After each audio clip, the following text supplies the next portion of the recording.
Hello, everybody. Happy Saturday morning. Welcome back to another episode of In the Corner. We've got a special bonus episode today.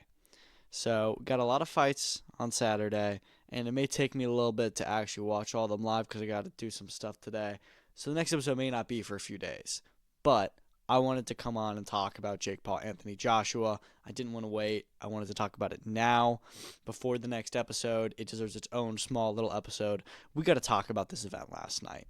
Um, and just my initial thoughts are in the end, it's what we all expected.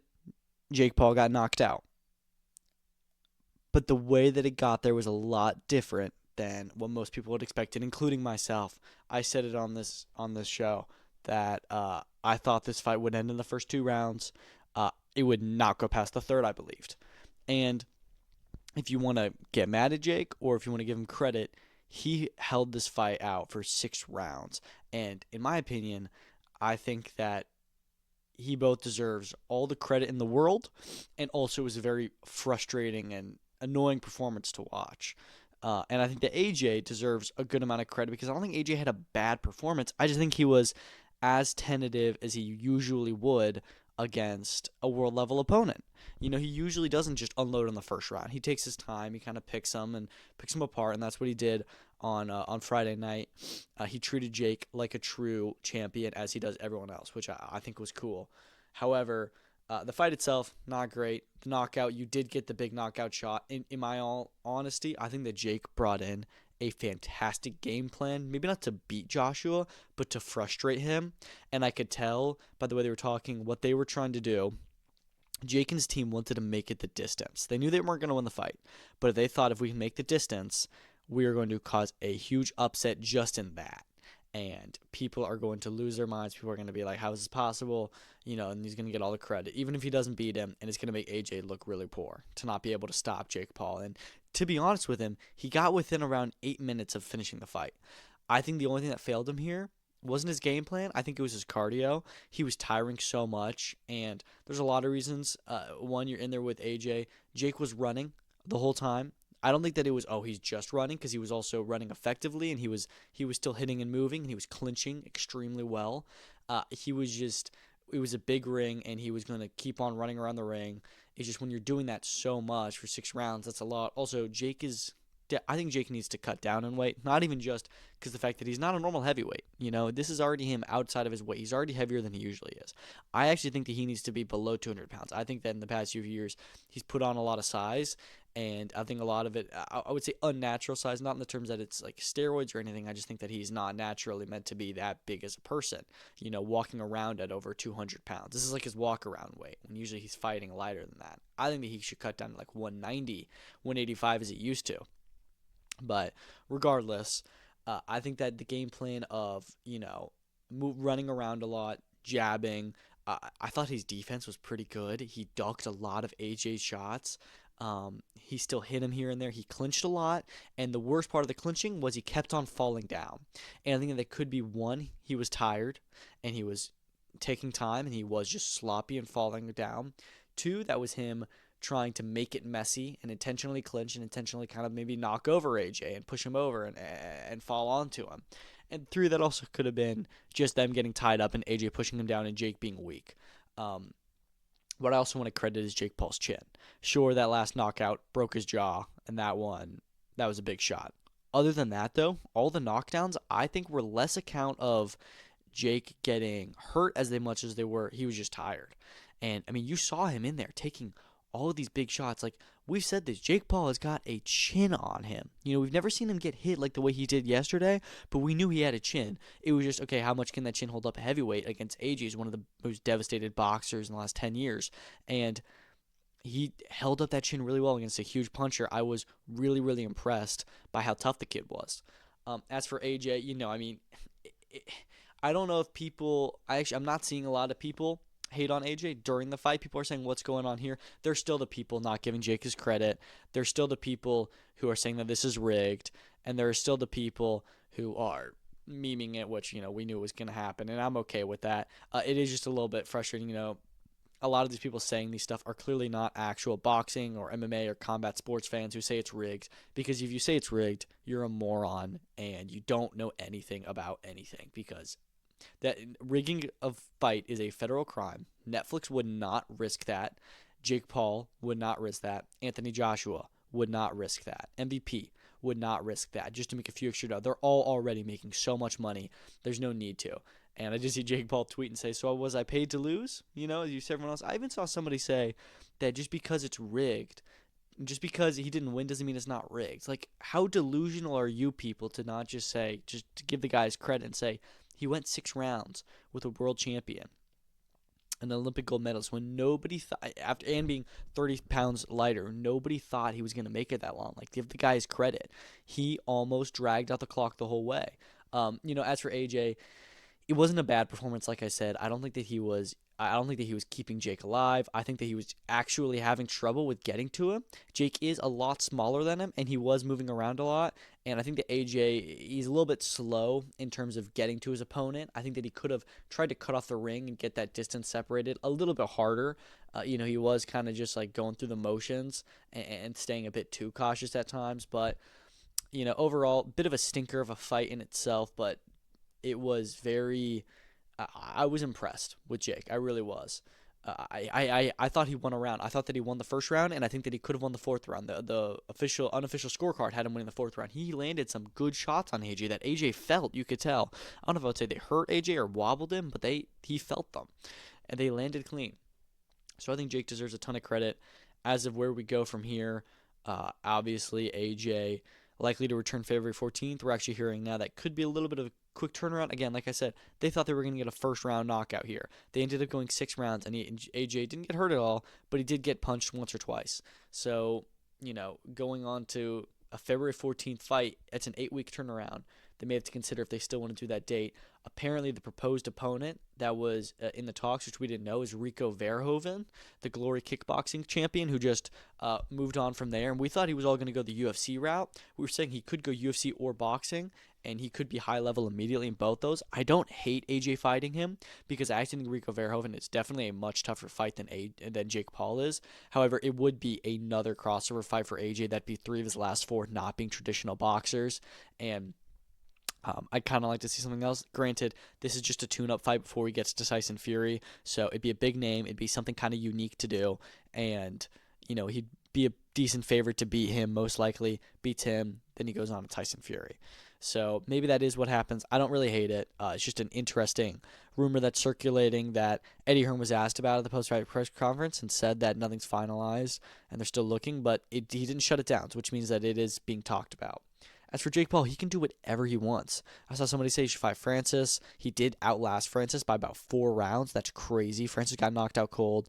Jake got hit with a big jawbreaker that dropped him big in the 6th round.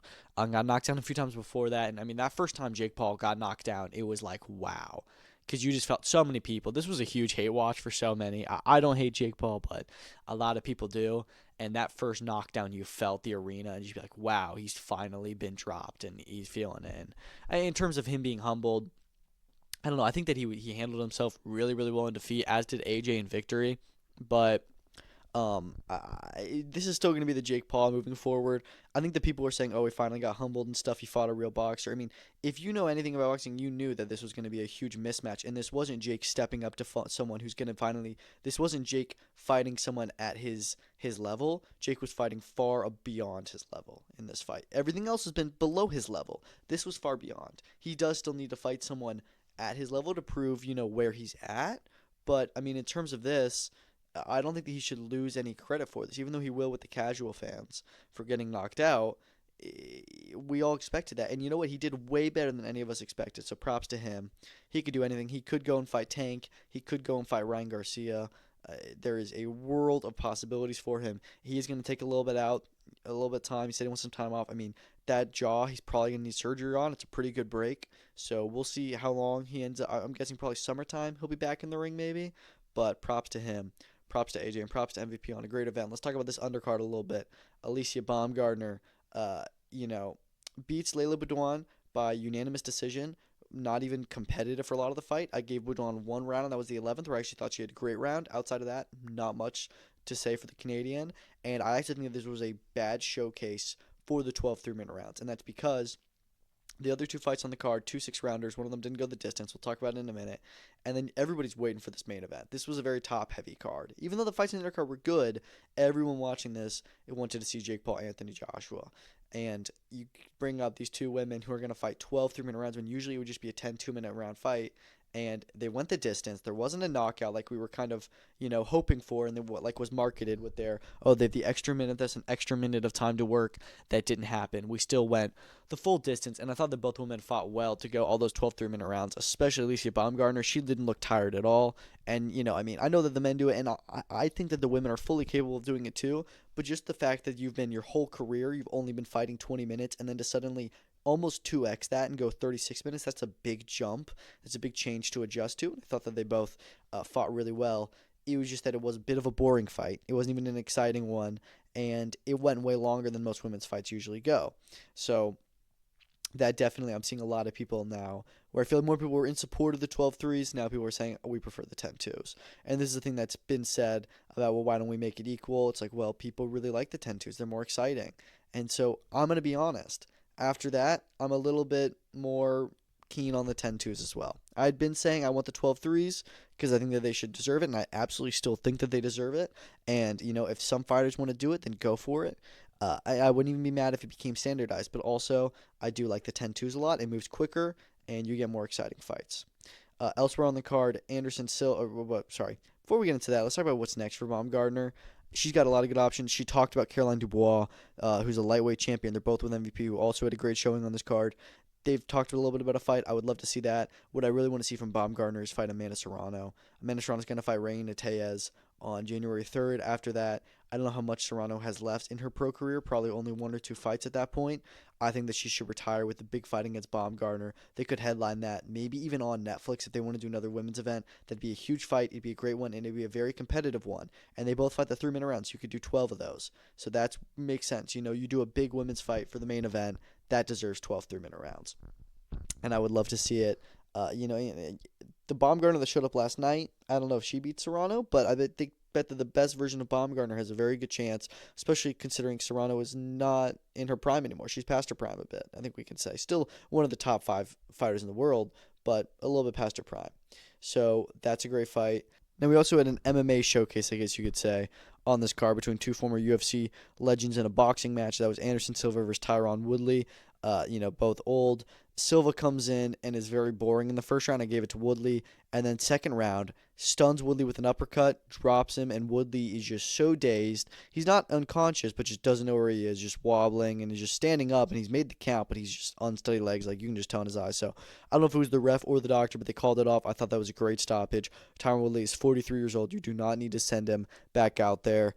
And, it definitely sucks for him. He's now 0-3 in boxing. I expected Silva to win. Maybe not like that, but that was what I expected to happen. I just thought it was going to go the distance. Bit of a tough loss for Tyron Woodley. He's getting memed a little bit right now, but he took this fight on a few weeks' notice and did okay. Won the first round and then just got finished in the second.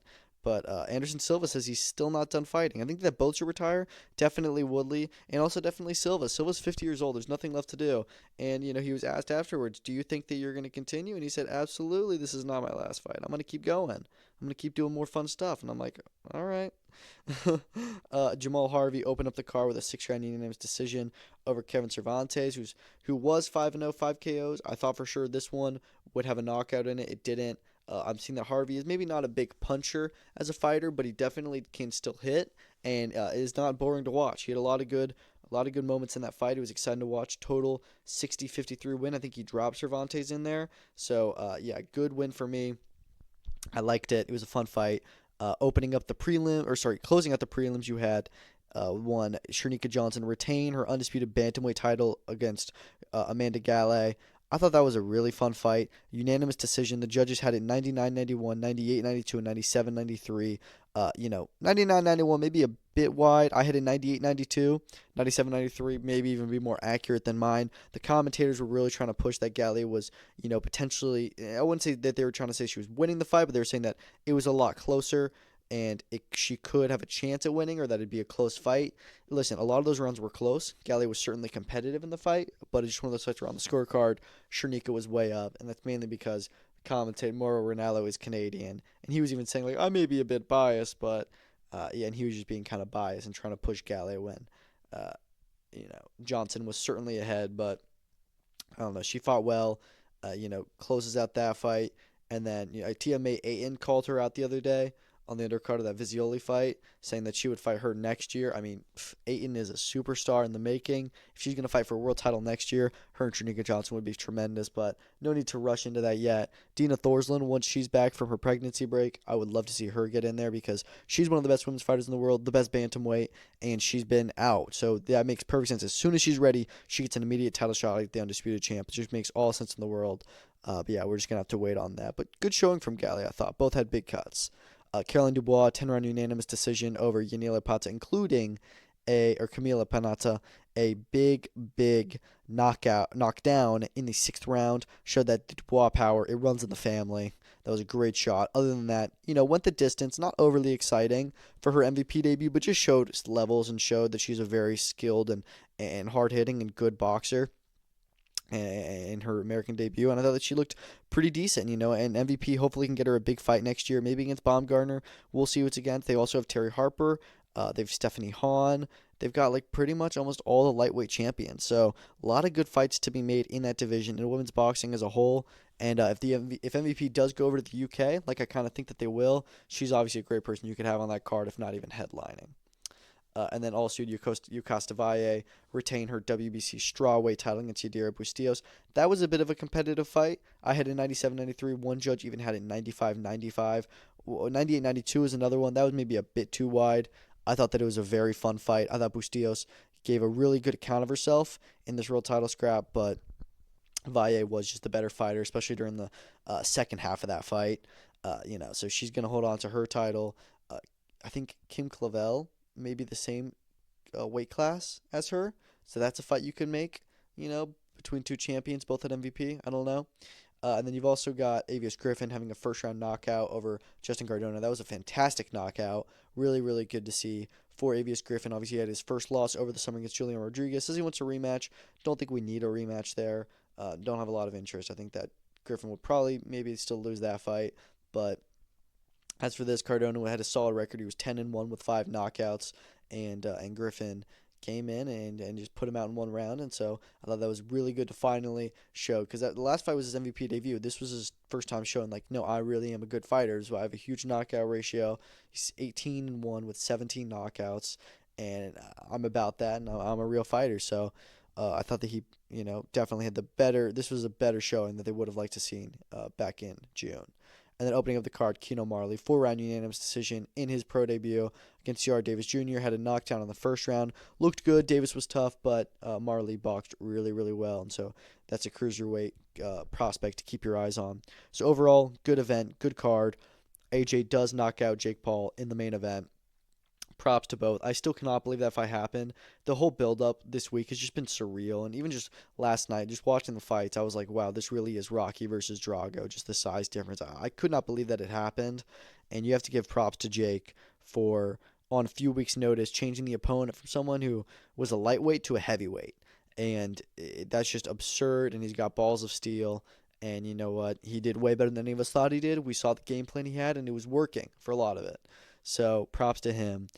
Good event. Love boxing on Netflix. They got to keep doing it. They do need to fix the pacing. The pacing of these events is terrible. It needs to be improved. But other than that, good fight card. Today we got a lot of good stuff. Misfits Mania is looking stacked. I cannot wait for that. The Matchroom debut in Africa, that Ghana card is looking pretty good. It's an 18,000 sellout. You got Callum Simpson defending the British and Commonwealth titles against Troy Williamson. You've got a Salida card in Detroit at night, and then you've also got a BKFC card. And then tomorrow you're going to have that Nigeria card with Lawrence Okoli headlining. So, a lot of good fights. Craig Richards-Genesee is going to be fun, and hopefully, I know Andrew Tate's probably going to beat Chase Demore, but hopefully he gets knocked out somehow. But yeah, thank you guys so much for listening. Enjoy the fights. Hope you enjoyed the fight last night, and peace out.